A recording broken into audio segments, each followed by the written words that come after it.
That's actually something I've been doing for a while.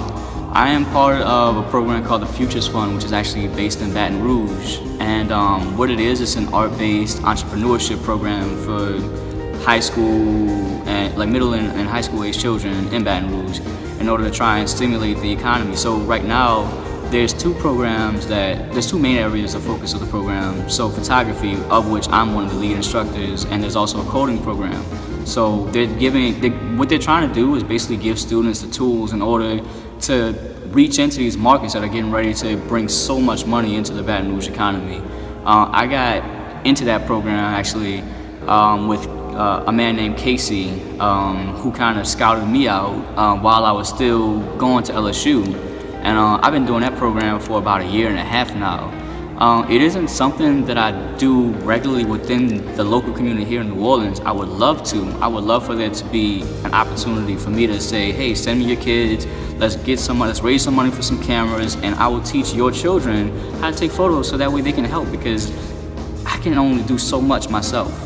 And as a person, as an individual, I feel like I would be doing a disservice to myself and my community by not giving other people the tools that they need in order to succeed. And plus, just document our community.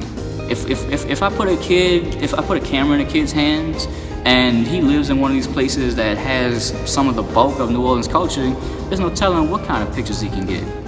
Photography is, at the end of the day, it's about access. I would love to give a child the chance to learn those skills so that way he can take photographs of amazing things that I would never personally have access to.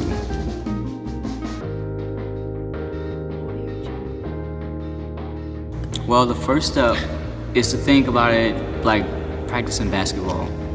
You know, you get up, when you're a basketball player, if you're on a basketball team, you get up every day and you practice your jump shot, you practice your dribbling, you practice your layups.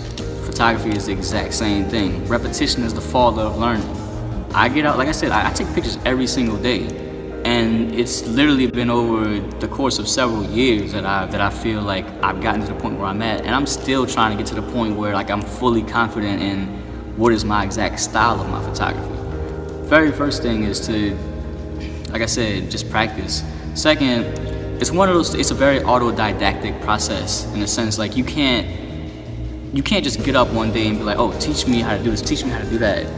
You have to be willing to teach yourself. Matter of fact, I always say, like, you know, going to college, going to school for photography, you know, it was okay.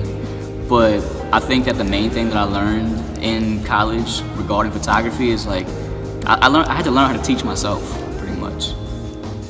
Like the majority of the time when I'm not shooting photos, like I'm always consuming visual information. I'm always looking at videos, I'm looking at other photographers' work, I'm looking at photography books, I'm reading about like photography theory.